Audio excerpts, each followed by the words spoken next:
আসসালামু আলাইকুম ভিউয়ার্স। আমরা সুইচগুলো পরিবর্তন করব, পিয়ানো সুইচগুলো এগুলো একটু ডিস্টার্ব করে। তো আমরা এখন কাজ শুরু করি। আমরা প্রথমে সুইচগুলো খুলে নিয়েছি। এখন আমাদের যে তারগুলো ছোট, সেগুলো আমরা একটু জয়েন দিয়ে লম্বা করে নেব। এখানে মোট 12টা তার আছে। নিউট্রাল ফেসটা আমরা আলাদা করে নিয়েছি। বাকি এখানে আরও মোট 10টা তার আছে, 8টা সুইচ এবং 2টা অন্যদিকের ফেস এখানে লুপিং আছে। তো সেগুলো আমরা আলাদা করে মার্কিং করে রাখবো। ফ্যানের তারটা সহকারে, ফ্যানের তারটা বেশি মার্কিং করে রাখা প্রয়োজন, যেহেতু এখানে রেগুলেটর কানেকশন আছে। তো আমরা এখন তারগুলা যেহেতু ছোটো, এগুলো একটু জয়েন দিয়ে লম্বা করে নেব। আর এখানে আমরা এটা একটু দোকানের মধ্যে আমরা সুইচগুলো লাগাইতেছি। ওনাকে বলছিলাম যে এটা ক্যান্সেল করে দিই, উনি বলছে না, এখন ভাঙাচোরা করলে সমস্যা, উপরে লাগা দিতে বলছে। এখন আমরা বোর্ডটা মেজারমেন্ট করে ডিল করে নিতেছি। ডিল করার পর আমরা প্রথমে বোর্ডটা লাগিয়ে নেব।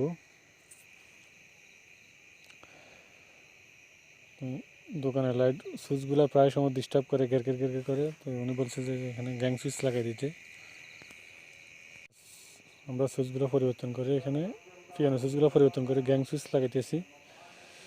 তখন উনি বলছে যে এখানে কনসোল করার প্রয়োজন নাই, পুরানো বোর্ডটা যে কোনো একটা কাভারিং করে ডেকে দিলে হবে, অথবা পুরান বোর্ডটা রেখে দিলে হবে। আমরা নিচে নতুন গ্যাং সুইচগুলো নিচে লাগিয়ে নেব। তো আমরা সবগুলো জয়েন দিয়ে লম্বা করে নিয়েছি। আমাদের একটা গ্যাংয়ের মধ্যে যেহেতু 4টা সুইচ আছে, আমরা 4টে করে তার এখানে আলাদা আলাদা করে নিয়েছি। এখানে এটা রেগুলেটরটা অবশ্যই মার্কিং করে রাখবেন আগে। আর যে লাস্ট দুটো আছে, এটার মধ্যে আমরা সকেটের লাইনটা নিয়ে আসবো, নিউট্রাল এবং ফেস।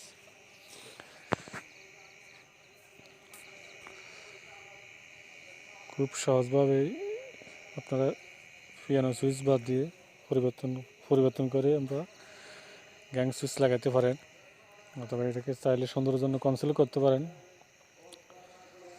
আমরা এখানে এখন সকেটটা কানেকশন করব। আর বাকি সুইচগুলোর জন্য আমাদের যেহেতু ফেস প্রয়োজন, আমরা এখান থেকে লুপিং করে নিয়ে যাব।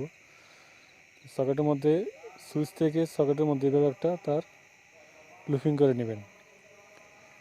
এখানে এল এক সাইডে দেওয়া আছে, আর সাইডে এন দেওয়া আছে।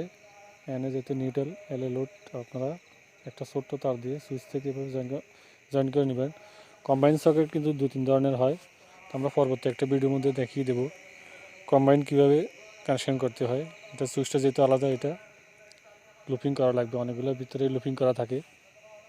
তো আমরা সুইচ সকেটটা লাগিয়ে নিয়েছি, এখন আমরা রেগুলেটরটা লাগাবো। সেমভাবে এখান থেকে লুপিং করে রেগুলেটরটা লাগিয়েছি। রেগুলেটরের আউটপুটে ফ্যানের থেকে যে তারটা আসে সেটা লাগিয়েছি। কারণ এখান থেকে আবার ফেসটা লুপিং করে আউটপুট নিয়ে পরবর্তীতে 4 গ্যাং যে সুইচগুলো আছে সেই সুইচগুলো বসাবো। প্রথমে 4 গ্যাং সুইচগুলো এভাবে লুপিং করে নিয়ে নেবেন। দেখুন ভিউয়ার্স, ভালো করে দেখুন।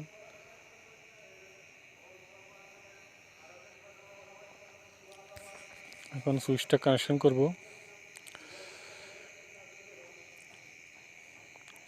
যে ফেস তারটা আছে, ফেস তারটা অবশ্যই এখানে কানেক্ট করবেন।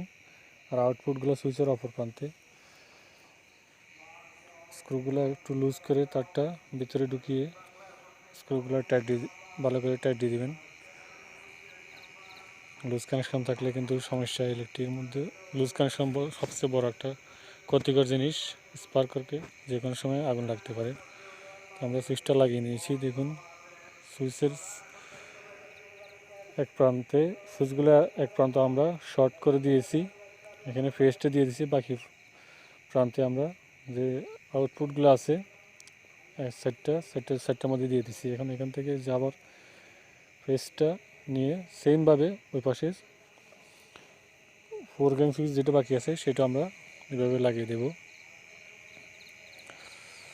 তো আমরা এখন এই সুইচটা কানেকশন করব। এখন ভিউয়ার্স, আমরা সুইচটা কানেকশন করে নিয়েছি। ফেসটা আমরা যে লুপিং করেছি লুপিংয়ের মধ্যে দিয়েছি। সুইচগুলো সবগুলো লাগানোর পরে দেখুন ভিউটা কেমন আসে, কত সুন্দর লাগে।